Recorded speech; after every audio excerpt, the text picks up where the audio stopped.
Chapter 12, Rangers Update. Captain Adam Lurie reporting.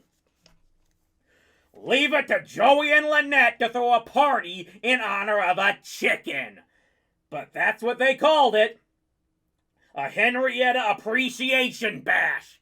Don't get me wrong, I appreciated Henrietta just fine. I mean, we hadn't lost a game yet with her sitting on our bench.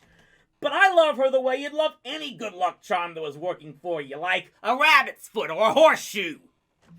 This was like throwing a presidential gala for a four-leaf clover. But you didn't pass up a chance to go to one of Lynette's parties. For starters, she had the loudest stereo in St. Martin and the perfect place to put it. The Martinez house had a giant attic converted into a rec room. Strip hardwood made the ultimate dance floor, and the place was filled with beanbag chairs. They had the works. Video games, widescreen TV, air hockey, pinball machine, and across the corner by the window, the coolest, most comfortable hammock in the world. Mr. and Mrs. Martinez had gone to Minneapolis for a wedding, and Lynette had gotten their permission to have a few friends over. There were 45 people in the attic when I got there, and everyone was in a big party mood. The dancing had just gotten underway, although the floor wasn't that crowded yet. A lot of the kids were over at the food table, helping themselves to snacks, ice cream, and a mountain of nachos at least 3 feet high. The best thing about Lynette's parties was that they were a great place to be seen, especially for a hockey player like me. Lynette and Joey hung out with the cool people, the Rangers, the cheerleaders, mostly 8th graders, even a few freshmen from the high school. I was really impressed to see Tony Walters, Brendan's older brother, the real Wall. Wish we still had him in goal. I mean, Brendan was a nice guy and he tried really hard, but just seeing Tony brought back memories of last year. The Wall was our MVP and the league's shutout king. He led us to a season of 12-3-2 and the championship before the Canadians skunked us 11-zip at Christmas. Henrietta sat in her cage on that awesome hammock in the corner, watching the goings-on with unruffled calm. It didn't seem to bother her that Laffy, playing DJ, was cranking the music louder with every song. She wasn't alarmed in the slightest that the attic was filling up to capacity and the floor was shaking from the vibrations of so many dancing feet. There was a real cool attitude to this chicken.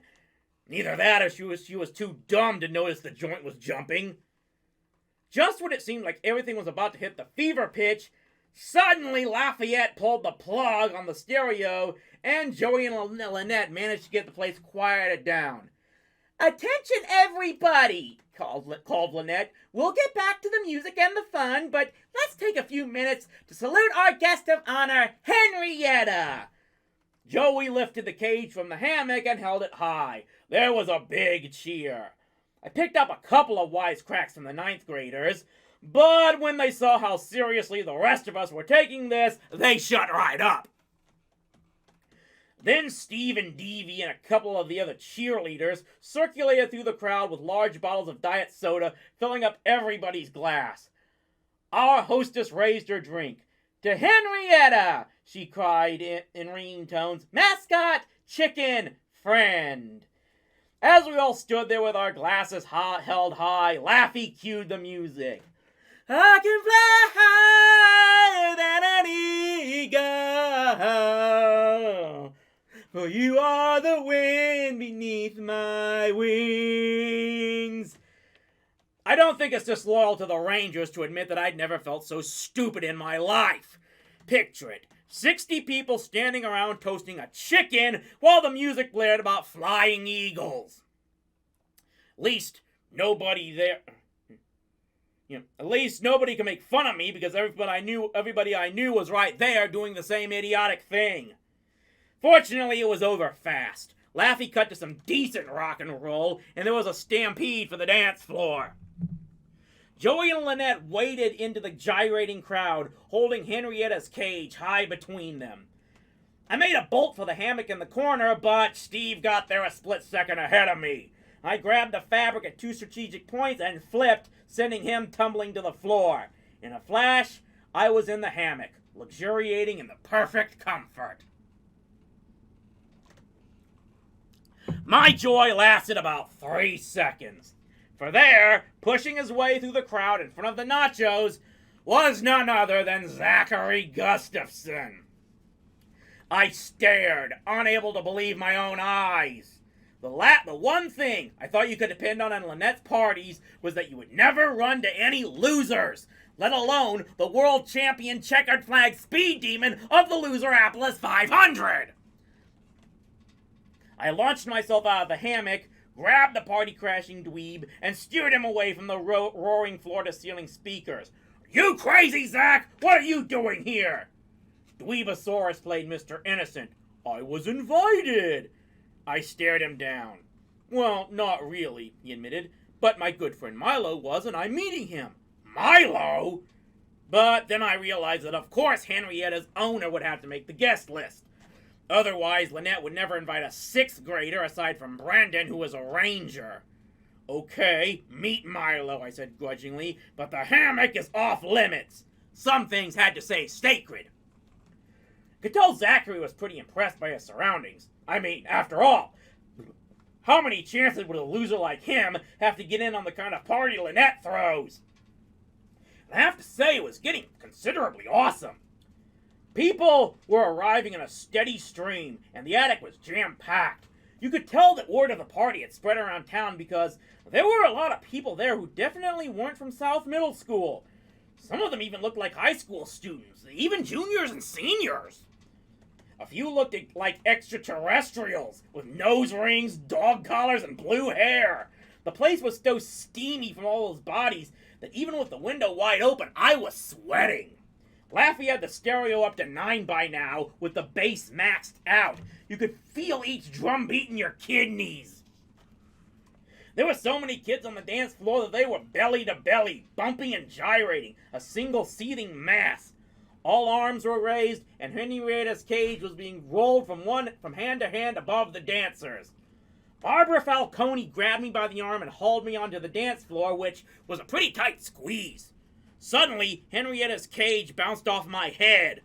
I looked up and caught a brief glimpse of our upside-down mascot pressed against the bars. I don't claim to be a professor of Tweety birds, but her eyes were bulging, and her neck was drawn back into her feathers. She sure didn't look very happy to me. I grabbed the back of Joey's collar and turned him around to face me. Maybe we should give her a rest, I shouted, pointing at the cage. You're right, he bellowed back. She is the best. So much for trying to be heard. Then I was distracted by a pretty hilarious sight. Milo Neal trying to push his way across the dance floor. He looked like a guy wading through a neck-deep river of molasses. Dancing bodies bumped him, and flailing arms smacked him about the head. But his face was a study of anger and effort, and he forged on. He kept repeating something over and over. Even though I couldn't hear him through the ruckus, I knew what he was saying. Where's my specimen? As much as I was enjoying seeing the Crown Prince of California science in such a panic, I reached up for the cage so I could show it to Milo. After a minute, I felt the metal bars against my hand. I latched onto the cage and pulled it down. But even before I saw it, I knew it felt too light. I stared in horror. The little gate was open, and Henrietta was gone. But California Boy wasn't looking at the cage at all. His horrified eyes were fixed on Tony Walters, the wall, on the other side of the dance floor. Tony moved to the beat, both arms straight up over his head. His fingertips gripped a familiar bundle of feathers. I shouted, "Wall!" But it was too late.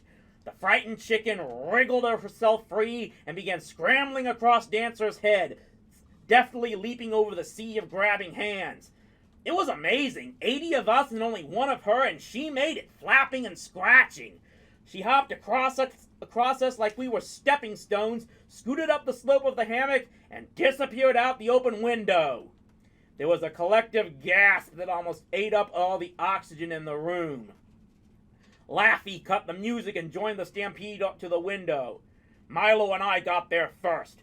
We looked down, fully expecting to see a heap of broken feathers on the grass 3 floors below us. But there was nothing there. Did she bounce? I asked weakly, picturing our hockey season as dead as Henrietta probably now was. Then we heard that squawk, and it wasn't coming from the ground. We looked up, and there she was, perched on a branch of the big apple tree in the Martinez's yard. Fascinating, said Milo. Her wings managed to take her the 18 inches from the ledge to the nearest branch. The specimen is maturing rapidly. Lynette and Joey pushed their way to our side. Henrietta! Shrieked out into the night. You come back here this minute! In answer, the bird backed away a few steps on the branch. Zachary rushed forward like we needed him. I've got an idea, Milo, he babbled. You hold on to my ankles, and I'll hang out the window and grab the branch, forming a human bridge. Henrietta could just walk across me back into the house. In the golden age of stupid ideas, this one will still be a classic. Don't tempt me, Zach, I muttered. If you're going out that window, you're going all the way. Milo started for the stairs. Somebody get a ladder, he ordered briskly. The specimen is too frightened to come in on her own. I'll have to go up and get her. I'm not a big Milo fan, but I had to be impressed by the way this L.A. kid took charge. I mean, Lynette was in tears, Joey was paralyzed with guilt, the high schoolers were still fooling around, and the rest of us were about as useful as a flock of sheep aboard the Starship Enterprise. In a body, we all followed Milo down the stairs and out into the yard. We gathered around the base of the apple tree, peering up into the branches. In the gloom, it was hard to pick out Henrietta. Zachary spoke out first. There she is! High above us, the Tweety bird shifted on our branch, dislodging an old frozen wormy apple. It dropped like a bomb, catching Zachary full in the mush. Ow! Lynette came running from around the front. Where's the ladder? Asked Milo. We didn't have one, she wailed, so I called 911. I listened. You could already hear the sirens in the distance. Well, the high school guys, they thought that was just great. To them, this was the icing on the cake. You had a wild party, and you topped it off with a police raid. They started horsing around on the lawn, laughing and shouting, and hurling clumps of frozen turf at each other. Cut it out, you guys! Shrieked Lynette. This is serious! Henrietta's in danger! Joey, make them stop! Come on, everybody, chill out, Joey pleaded. The roughhousing raged on. I doubt the high schoolers even heard him. They did calm down a little to watch the fire truck roar up the Martinez's driveway. 4 rubber-coated firefighters leaped down and squeaked over in their humongous boots. Lynette ran screaming over to meet them. Henrietta's in a tree and we can't get her down! Don't worry, miss. The fire chief trained his high-powered flashlight up into the branches of inches of the apple tree. It illuminated our mascot. It illuminated our mascot, perched on the flimsy branch, terrified and shivering from the cold. I don't see her, said the chief. Right there, yelled a dozen of us, pointing. Even the high schoolers were starting to get involved. The chief squinted. Did she climb up there to rescue the chicken? She is the chicken, bawled Lynette. The man stared. You called 911 for a chicken? I stepped forward. I know it sounds stupid, but she's our mascot, and she's the wind beneath our wings, chimed in Deevee. She's a link in the food chain, Milo corrected severely. She's everybody's friend, quavered Lynette. Please get her down. The chief scratched his head. Well, I suppose we can't just leave her there. So they dragged out the ladder and hauled Henrietta down from the tree. But they sure didn't look too happy about it. I guess we should be grateful they didn't turn the hose on us. Quick, get a blanket. ordered Milo. The specimen shouldn't be exposed to this kind of cold. Here! Joey pulled his sweater over his head and wrapped it around the bird in Milo's arms. Lynette was trembling with emotion. I'm never gonna forgive you for this, Joey! This is all your fault! My fault? Joey repeated. It was your party, but it was your idea, which I got from you! In a rage, Lynette tore his signet ring from her finger and bounced it with deadly accuracy off his forehead. We're finished! They chorused in perfect unison and ran off in opposite directions. I stepped up and put a sympathetic arm around Milo's shoulders. Look, Milo, we're sorry. Stiffly, he shook me off, wheeled, and stalked away, taking his chicken home. Zachary ran after him, waving the empty cage. Wait up, Milo, buddy! I'm coming!